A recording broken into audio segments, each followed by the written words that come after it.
நல்லதோர் கிராமம். தமிழ்நாட்டின் ஒரு சிறிய கிராமம் செந்தூர். அங்கு மக்கள் அனைவரும் அந்தும் ஒற்றுமையும் கொண்டு வாழ்ந்தனர். அந்த கிராமத்தில் முருகன் என்ற இளைஞன் இருந்தான். அவன் ஒரு விவசாயி. முருகன் தன் தந்தையிடமிருந்து கற்றுக்கொண்டது மண்தான் வாழ்க்கை. அதனால் மழை வராவிட்டாலும் கூட தன் வயலுக்கு நீர் கொண்டு வர முயன்றான். ஒரு நாள் அவன் கிராமத்துக்கு ஒரு சிறிய குளம் அமைக்க முடிவு செய்தான். முதலில் சிலர் அவனை கேலி செய்தனர். இப்படி நீ ஒருவனாக என்ன செய்யப் போகிறாய் என்றனர். ஆனால் முருகன் அமைதியாக உழைத்தான். சில நாட்களில் அவனது முயற்சி பலித்தது. குளத்தில் தண்ணீர் நிறைந்தது. அந்த நீரை கிராம மக்கள் பயன்படுத்தினர்.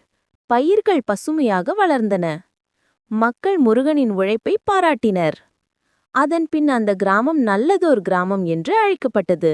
ஏனெனில் அங்கு ஒற்றுமை, உழைப்பு, அன்பு ஆகியவை வளர்ந்தன. கதையின் நெறி: உழைப்பும் உறுதியும் இருந்தால் ஒருவன் உலகையே மாற்ற முடியும்.